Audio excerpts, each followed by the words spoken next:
আপনারা তো অনেকে ওলকপি আলুর দম খেয়েছেন, একবার এইভাবে বানিয়ে দেখুন। দেখুন আজ আমি আপনাদের সাথে শেয়ার করব ওলকপি আলুর দম। তার জন্য দেখুন আমি এখানে ওলকপি আর আলু বড় বড় করে কেটে নিয়েছি, আর এটাকে আমি নুন হলুদ দিয়ে সিদ্ধ করে নিয়েছি। এদিকে দেখুন আমি দম করার জন্য কী কী মশলা নিয়েছি। দেখুন এখানে নিয়েছি আমি টমেটো কুচি, নিয়েছি পেঁয়াজ কুচি, আর এদিকে দেখুন নিয়েছি রসুন আর আদা। আর দেখুন এদিকে আমি নিয়েছি জিরে বাটা, জিরে। এগুলো আমি সব কিছু পেস্ট করে নেব।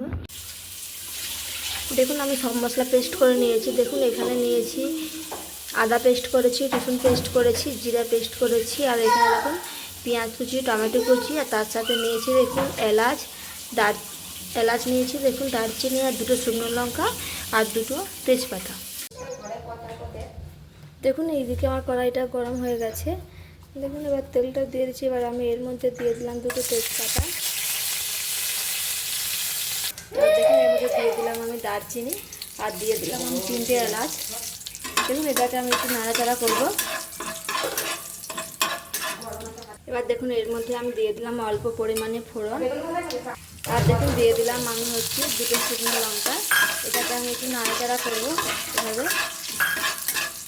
দেখুন এবার এর মধ্যে আমি কুচি করে রাখা পেঁয়াজটা দিয়ে দিচ্ছি। দেখুন সব পেঁয়াজটা দিয়ে দিয়েছি। এবার এটাকে আমি নাড়াচাড়া করবো এভাবে। এবার দেখুন আমি এর মধ্যে হাফ চামচের মতন লবণ দিয়ে দিলাম। লবণ দিয়ে এটাকে নাড়াচাড়া করবো একটু পেঁয়াজটা গলে যাওয়া পর্যন্ত। এভাবে নাড়াচাড়া করতে থাকবো। দেখুন এদিকে আমার পেঁয়াজটা অনেকটা গলে গেছে, দেখতে পেয়েছেন অনেকটা আমার গলে গেছে। এবার আমি এর মধ্যে দিয়ে দিলাম রসুন বাটা, তার সাথে দিয়ে দিলাম আদা বাটা। দিয়ে দেখুন রসুন আর আদা বাটা দিয়ে দিয়েছি। এটাকে আমি নাড়াচাড়া করবো। এদিকে দেখুন আমার আদা রসুনটা গন্ধটা চলে গেছে। এবার এর মধ্যে আমি দিয়ে দিলাম কুচিয়ে রাখা টমেটো। দেখুন টমেটোটা দিয়ে দিয়েছি। টমেটোটা গলে যাওয়া পর্যন্ত আমি এটাকে নাড়াচাড়া করবো। দেখুন দেখুন আমার টমেটোটা গলে গেছে অনেকটাই। এবার এর মধ্যে আমি আগে থেকে বেটে রেখেছিলাম জিরেটাকে দিয়ে আবার আমি একটু নাড়াচাড়া করবো এভাবে। দেখুন এবার আমি এর মধ্যে দিয়ে দিলাম হাফ চামচের মতন হলুদ, আর দেখুন দিয়ে দিলাম আমি হাফ চামচের মতন লঙ্কার গুঁড়ো। দিয়ে এটাকে আমি একটু নাড়াচাড়া করব। এর মধ্যে অল্প পরিমাণ জলটা দিয়ে দেব।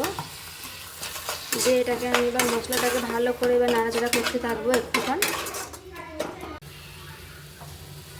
দেখুন মশলাটা গলে গেছে, তাই আমি এর মধ্যে আর একটু অল্প পরিমাণে জলটা দিয়ে দিলাম। জলটা দিয়ে জলটা একটু ফোটা পর্যন্ত অপেক্ষা করব। দেখুন আমি এর মধ্যে ওলকপি আলু দিয়ে দিয়েছি। এটাকে আমি ভালোভাবে কষিয়ে রান্নাটা করব। দেখুন এইভাবে আমি নাড়াচাড়া করতে থাকবো একটুক্ষণ। দেখুন এটা নাড়া হয়ে গেছে, কষা হয়ে গেছে। আর ধরুন কষা হয়েছে কিনা কী করে বুঝুন, যেহেতু আমি মশলার মধ্যে একটু জল দিয়ে রেখেছিলাম। দেখুন জলটা আর নেই, আর মশলাটা আলু আর ওলকপির গায়ে লেগে গেছে। এবার আমি এর মধ্যে দিয়ে দেব অল্প পরিমাণে জল, খুব বেশি জল দেবো না, এটা কষা কষা থাকবে। তাই জন্য আমি অল্প পরিমাণে জলটা দিয়ে দেবো। জলটা দিয়ে ফোটাতে থাকবো একটুক্ষণ। দেখুন জলটা দিয়ে দিয়েছি, এবার এটা ফোটা পর্যন্ত অপেক্ষা করব। দেখুন এদিকে আমার এটা হয়ে গেছে, দেখতে পেয়েছি এটা কষা কষা মতন হয়েছে। এবার আমি এটাকে গ্যাসটা অফ করে এটাকে নামিয়ে নেব। এটা আমার হয়ে গেছে। দেখুন এটা আমার হয়ে গেছে। দেখুন আমি নামিয়ে নিয়েছি। দেখুন হয়তো আপনারা অনেকেই হয়তো এরকম ওলকপি আলুর দম খেয়েছেন। আমি যেভাবে বানাই সেটাই আপনাদের সাথে আজকে আমি শেয়ার করলাম।